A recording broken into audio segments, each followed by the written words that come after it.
First of all, I want to go ahead and welcome everyone to the 2017 TXTA Annual Conference. Excited about this year's conference. We've got a lot of neat new things going on this year, and as you all well know, that's always the trick, is to make sure that we're giving you the programming that you want. And as far as us as an association goes, we make sure you're part of that process. You know, part of that came through the surveys that we have put out, the work of the Education Committee, members of which are in this room today, that helped us put together our programming. So I'm John Esparza, the president of the association now for 11 years this summer, and it's been a great 11 years. It's been a whirlwind 11 years, frankly. But I will tell you, I've learned more about the industry by the conversations that we get to have independently, by events just like this and what we're doing today, in giving us as a staff good direction that is really beneficial to us. So I want to say thanks first and foremost. This year, new survey, new opportunity, new for us to do is the compensation and benefits study. So this study, brought to you by the Texas Trucking Alliance, is a joint effort by TXTA, the TXTA Foundation, along with Select Transportation Research and Business Financial Group. I'd like to ask members of those groups, if you would not mind, please standing and let us recognize you, because we appreciate all that you've done to get this done. I see Peter, Kim, India in the room, Dave, thank you guys. Not without their efforts would we be given the guidance to do what we're doing today. The purpose of our presentation is to provide you with an overview of some of the key findings in this study. We will have multiple components of today's presentation. First, we'll get an overview of the research, and then we'll hear about some of the strategies for how we can apply this information. We will also hear about key compliance issues to be aware of. Then we'll take a quick break, and when we return, we'll hear thoughts on creating your corporate culture to attract and retain employees. And last, we will hear some thoughts on the worker shortage and some ideas to consider as well. So today's presentation is just a sample of what's in the report. Remember, this is just a taste of what's in that report. We hope that you will take away some new insights about the issues that are real to our industry and some new ideas for addressing them. One final note before we get into the research details is the complete research report is available for free today to all our conference attendees. We will send an email to you with a link with the electronic report. TXTA members who participated in the survey will also receive a free copy of the report. For all others, that's going to be available for purchase. So, without further ado, let me get into our introductions. So, I'm going to first start with introducing our first three speakers, and I'm going to start with Kim Moore. Kim is here representing the Texas Trucking Alliance, also as a shareholder and co-founder and chairman of the Business Financial Group, or BFG. And BFG helps employers and employees maintain strong employee teams and manage risks through its human resources, consulting, support, and employee benefit services. Kim helped spearhead the creation of the Texas Trucking Alliance, and I've said this, given this story many times, but Kim showed up at one of our meetings years ago and essentially sat down as a new member. Then a prospect actually decided they were going to become members and then came to see what we were all about and said, "What can I do to help?" And had I ever imagined that when I said, "What can you do to help?" Well, let's have a conversation. Let's sit down and talk about it, that Kim would follow up in the way that he did and give us what we are looking at today. Now, what are we, year 6, Kim, of a partnership, and all the studies that we've done to date and the direction that we have in what we're doing here. I appreciate your friendship first and foremost, and proud to say that we're actually customers as well. Give us great guidance with our employee benefits, and we really appreciate that.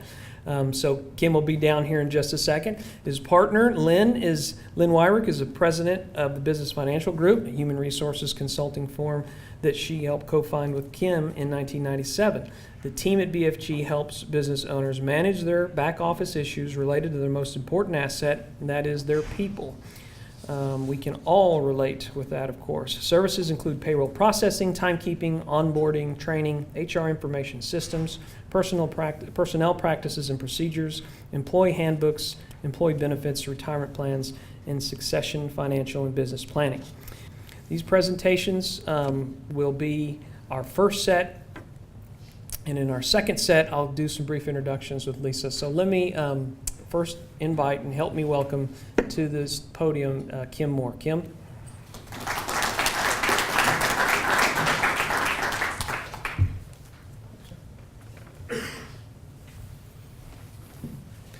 Thank you, John. Thank you all for being here. We're excited about this. We hope that you get a lot out of this. You're the first group to see the survey, and we hope that there'll be some good chatter come out of it. As John mentioned, the Texas Trucking Alliance is a group that started. Peter was in the first group, and of course John has kind of led the way. And we've been searching for identity and purpose along the way, and we had the best practices study that we did several years in a row. We want those to continue, but we didn't feel like that we needed to do them every year. So with the idea of bringing in this compensation study, it's possible that we could have a different study rotating every year. So we have a comp study one year, best practices study one year, and we may have a third study. And that way you've got fresh material. We have trend analysis that we're able to utilize, and hopefully that brings value to you as business owners. We're still learning for sure, but with the advent of TXTA University, this year we're filming all of these sessions, and they'll be on the TXTAU website. India is coordinating that with John and the Education Committee, and the sessions tomorrow will be filmed. So in fact, when we get done today with this meeting, we may try to catch a few of you in the back and do some little short 15, 20-second videos. So we have those to go on the website as well. So thank you, India, for supplying the equipment. So this is a high level, and I'm just going to kind of point to some of the statistics that we found, but not go into the depth of it. By the end of this session, or sometime before the day is over, you'll get an email, and it'll have your link so that you can go in and pull the study yourself. What's going to happen next is my partner Lynn's going to come up and take some of these statistical facts, realities about this industry, and then try to tie those to how those strategies are working, and provide a little bit of insight and some ideas. And then Dan's going to deal with the compliance side of life. So we hope you're proud of this, and we hope that this is something that we can continue as we go along. In short, our purpose in creating and conducting this study is to help inform our readers about typical compensation and benefits provided by Texas trucking companies. We knew we needed a long questionnaire in order to capture a complete picture. So instead of doing the phone survey, we did an online study, and that required quite a bit of commitment of time for people, and we're grateful for that. So a little bit about our statistics. In keeping with the best practice study that we had done before, we had small and large. Those were the two categories. The 95% of so-called Texas trucking companies are 10 and under. But the 5% that makes up the core of this room is what we wanted to focus on. So we've got the small group, which is 10 and under, and then the large group. We also had a few of the national firms that participated that were based in Texas. So that skews the numbers a little bit when you've got, a median size of 70 to 80 to 100 drivers, and then you've got a 50,000 driver number that measures your averages. So we created the third group called ultra large. So basically anybody over 300 is in that ultra large. I would tell you that if you're at 400 or 500, you can still draw a lot from our numbers. They're not going to be that far off. If we can get a bigger subset in our next study, we might be able to break that down further. But we had about 100 participants in this study, and so you have to be careful when you drill down too much and you start to run into statistical issues. Most of the population of the study came from 4 counties: Harris, Dallas, Tarrant, and Collin, which is typical, same thing that we saw in our previous studies. Most headquarters are located in either a large city, 47%, or a small city, 34%. And then we only had about 13% that were in either rural or suburban areas. 76% were private companies, and 63% of the companies that surveyed were under 25 million in revenue. For a future study, we'll have more breakpoints in the revenue questions. Companies were segmented into 4 groups, and the majority of those were independent carriers, either as common carriers, which was the largest group, a little over half, and contract carriers. 16% were private carriers, either owned by or affiliated with a limited number of customers. The vast majority of companies reported their typical customer is either independent business or a shipper. And some also had logistics, broker, freight forwarder as 3, 4, and 5. There's a number of haul types, and the spread was wide, which we think is good because that way we're not concentrated in one particular area.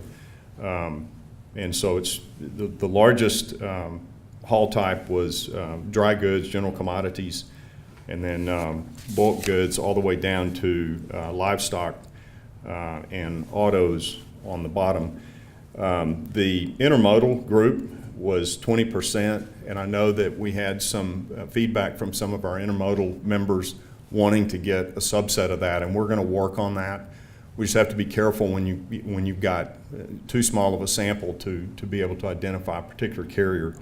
That's one of the reasons why as we build some energy out of this study, we want to increase participation. If we can get to having 200, 250 participants, then we can really break down and go a lot deeper in what we're able to report.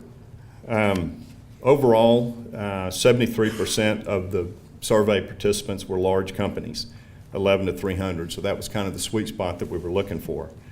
And I would say 57% of the people who participated in the survey were TXTA members. So we really appreciate the involvement there, and John helped to go out and promote that. So that was very helpful. Again, consistent with our previous studies, almost half of the companies use both employee drivers and independent owner operators, and 40% said they use only employee drivers. 94% of the drivers are male. Not a surprise, although we should hope to have a lot of young new females coming into the industry. 66% of the drivers were said to be over age 40. The average age is about mid-40s. The driver tenure, 6.8 years for employee driver and 7.1 year for independent owner. That's just the average across the board. Most companies surveyed reported staffing changes. Only 23% of large companies said that they had no changes. The most frequent changes were among employee drivers. On average, the number of departures and layoffs were offset by hiring. In terms of reasons why staffing changes happen, if it was an employee choice, then the change was based on either better opportunity elsewhere inside the industry, retirement, or better opportunity elsewhere outside the industry. Number 2 and 3 reasons actually hit to expanding shortage issue. And bottom line, over half of all drivers are late 40s, and that includes about 20% that are 50 plus.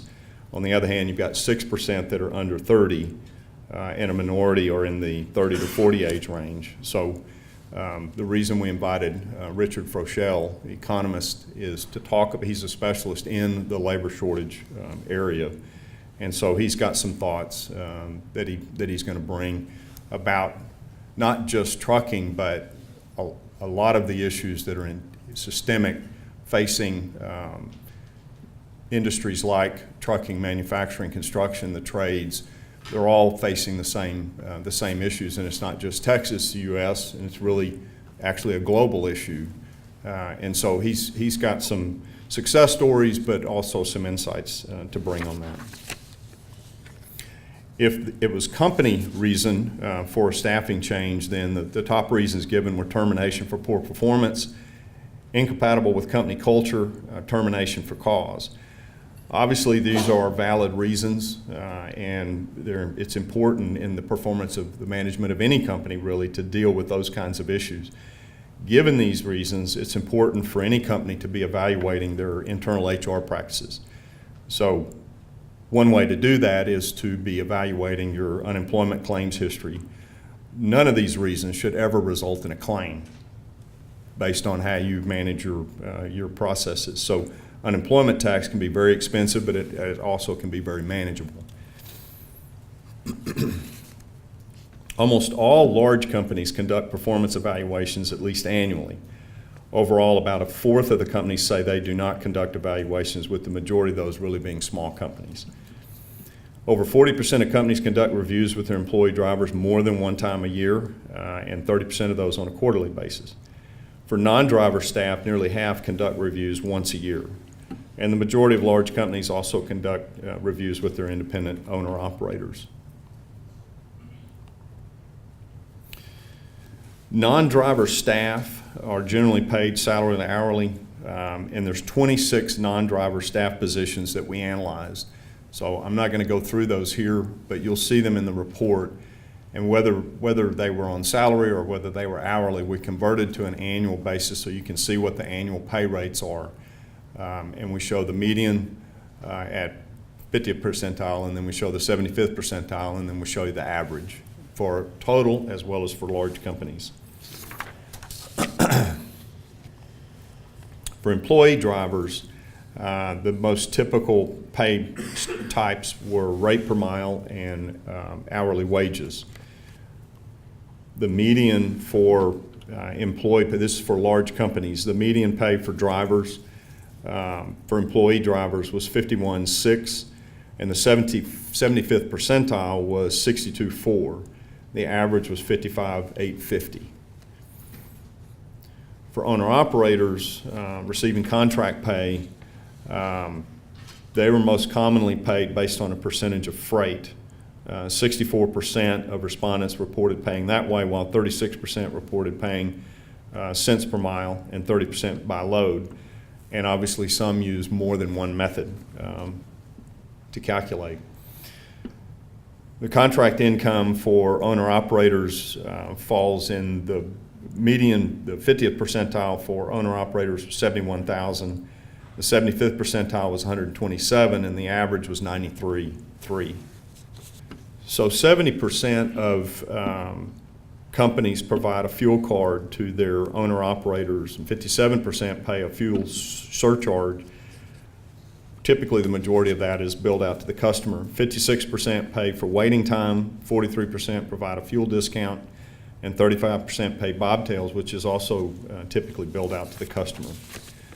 Typically, companies require the independent owner-operator to cover either 100% or the majority of the premium costs for their accident, liability, and damage insurance.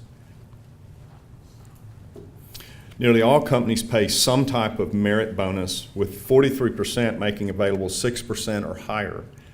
16% of companies make possible 11% and more available based on performance. 2/3 pay some type of cost of living adjustment, but not all. The large majority, over 80%, base merit bonuses on both individual and company performance. Bonuses for drivers, the single largest component affecting bonuses is for accident-free mileage or other safety achievements. In fact, 46% provide additional payments to owner-operators for safety-related performance. 48% offer a longevity bonus to employee drivers. 91% of large Texas trucking companies offer health insurance to their employees and employee drivers. Companies pay an average of 59% of employee costs, but 30% pay the full premium. Among other benefits, 71% offer life insurance, 70% offer dental plan, 65% offer vision plan, 62% offer a prescription drug plan, 54% offer employees short-term disability insurance, and 53% long-term disability insurance. So when you break down the medical insurance, 87% of large companies maintain a PPO plan with an average deductible of $25.46. 16% of large companies maintain a high deductible health plan with an average deductible of $46.25.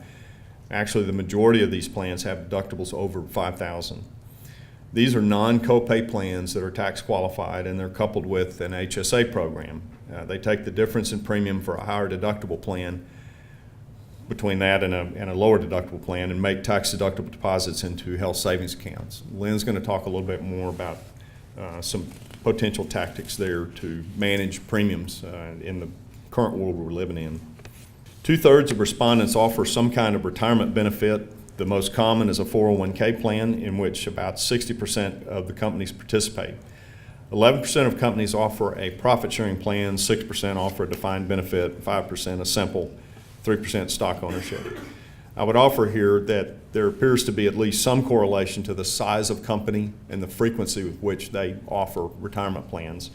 So if you drop down to 50 drivers and employee base, then the frequency drops to 50%, and it keeps going down from there.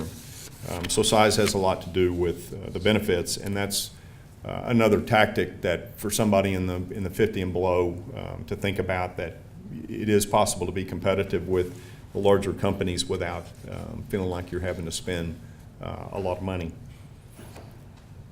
For companies that offer 401k plans, the most significant feature offered was company matching, with 82% providing. Conversely, only 20% provide auto enrollment, and 36% are safe harbor plans. So that's another area we'll drill down on. The participation rate overall is 66%. If you look at kind of the barbell, 31% had less than 50% participation, but 46% have greater than 75%. So you want to look at the design features and the processes to see, if we can correlate where there might be a difference between those participation rates. 84% of companies surveyed offer paid leave to their employees, including paid vacation leave, which was 10 days, sick leave, 7.7, paid maternity leave was a little over 30, paid paternity leave was 20, paid holidays 6.5. Almost 40% of large companies pay at least some portion of unused leave at the end of the year.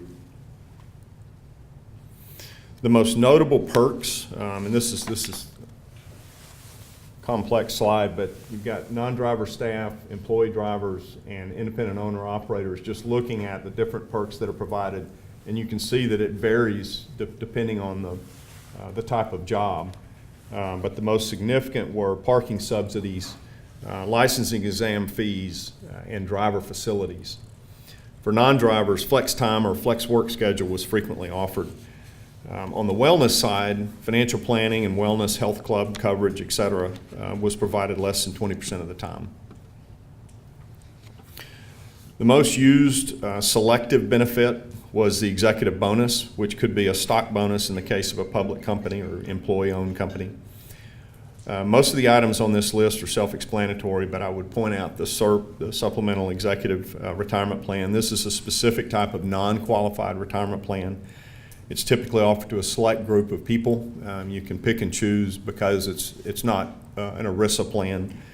And oftentimes what happens is there is negotiated either payment based on a period of time that the employee stays with the company or the accomplishment of some particular job, and then it's paid in the future, 5 years, 10 years at retirement. And the point of it is either used as an attraction mechanism when you're trying to recruit somebody to the company, or you've got somebody that's been there for 5 to 10 years and you want to keep them, you want to reward them, so you design a plan like this as a means to give them something over and above, and if they help you accomplish a deeper bottom line than without them, then it becomes a win-win situation. So it's It's used infrequently in this industry. It is a growing, it's not a new benefit, but it is an expanding benefit, and something that if you haven't looked at it, you may want to give some consideration to.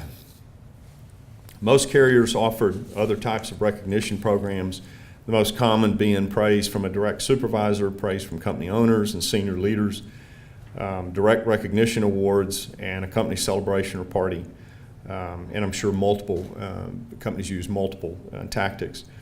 Guaranteed time at home is normally viewed as a popular benefit among drivers. It's offered 46% of employee drivers and 29% of owner-operators. So that's kind of the high level. Again, when you see the survey, you'll see the drill down on the pay levels, and it's meant to be a benchmark study. So we want your feedback. As you work through it, we want to know, are you able to use this in your work as you do performance evaluations and income reviews with your employees? Is this something that can serve a purpose? If it doesn't, what is it missing? We know, for instance, that it would be more helpful to have, instead of just average or median driver pay, to have driver pay based on 2 years of service, 5 years of service, 10 years, 15, et cetera, and have those breakpoints. The problem is we need a bigger subset. So we're hoping that if we can get, if there's positive traction out of this, that maybe we can, even double our participation next year in the survey, and we can get you more, deeper data, if you will.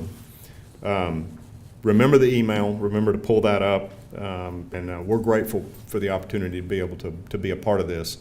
And I'm going to invite Lynn now to come up and talk a little deeper about a few of these tactics. Thank you.